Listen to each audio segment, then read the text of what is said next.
Hello, friends. Today you're going to listen to a biographical story about one of the most famous musicians of all time, Ray Charles.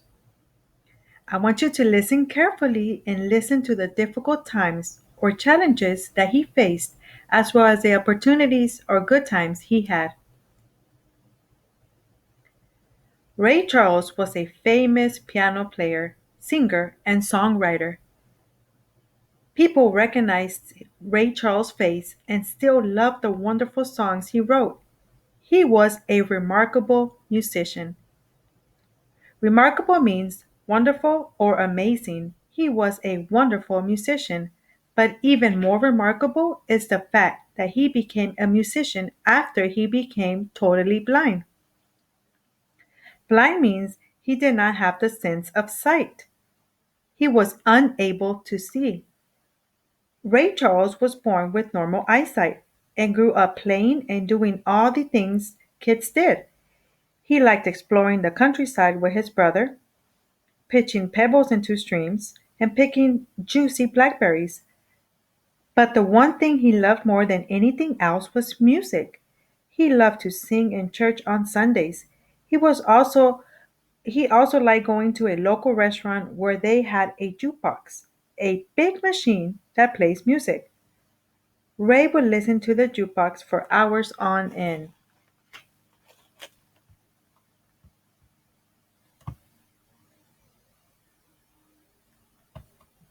But when Ray Charles was 6 years old, he became very sick with a terrible eye disease. A disease is a sickness or illness.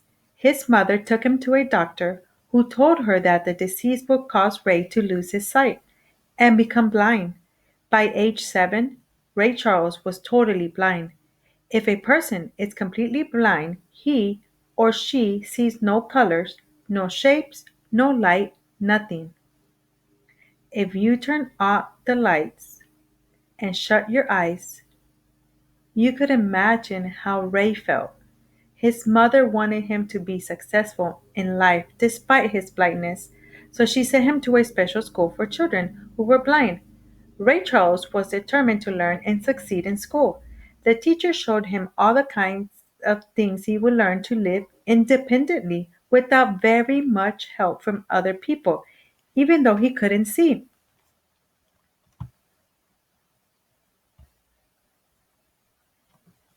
It might surprise you to know that blind people like Ray Charles can do most of the things that people with normal vision can do. How do blind people accomplish all of these things? They can learn to use other senses especially well. Also, if they go to a school for blind students like Ray did, blind people learn to read with their fingers rather than with their eyes, a special form of writing called Braille. Do you notice these raised dots?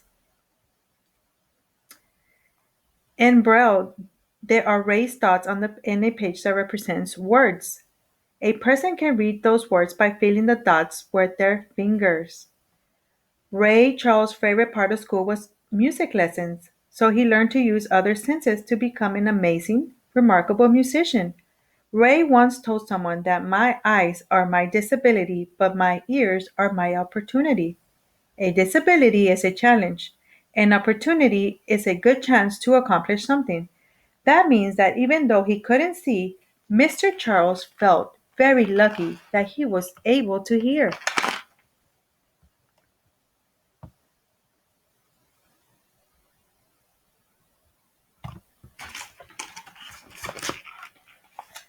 Using only his senses of hearing and touch, Ray Charles learned to play the piano. There are 88 keys on a piano, each of which, when tapped, makes a different sound. For most people, it takes a long time to learn to play the piano really well, but Mr. Charles was able to learn the piano very quickly, as well as the saxophone and other instruments. Ray Charles' love of music was much stronger than his blindness. He once told someone, "My ears were sponges. They soak it all up." By this he meant that his ears were able to hear a new song just once and he will be able to remember it and play it exactly the way he heard it. Ray Charles' strong sense of hearing helped him develop an ability to hear which notes sounded good together. In school, he quickly learned to write his own songs. By the time he left school, he knew he wanted to be a musician.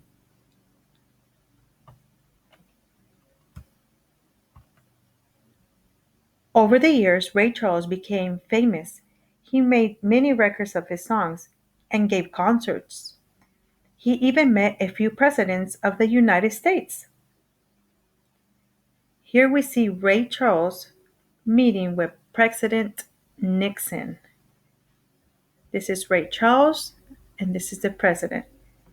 He almost always had a wide smile on his face, and as he played, he would stomp his feet to the beat of the music.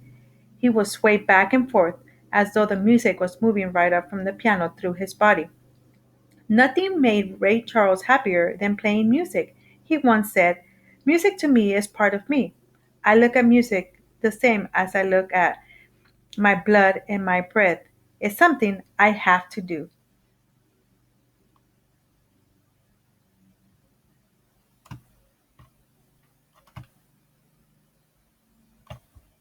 I want you to turn and talk to your parents and share with them what might it be like for you to live without your sense of sight.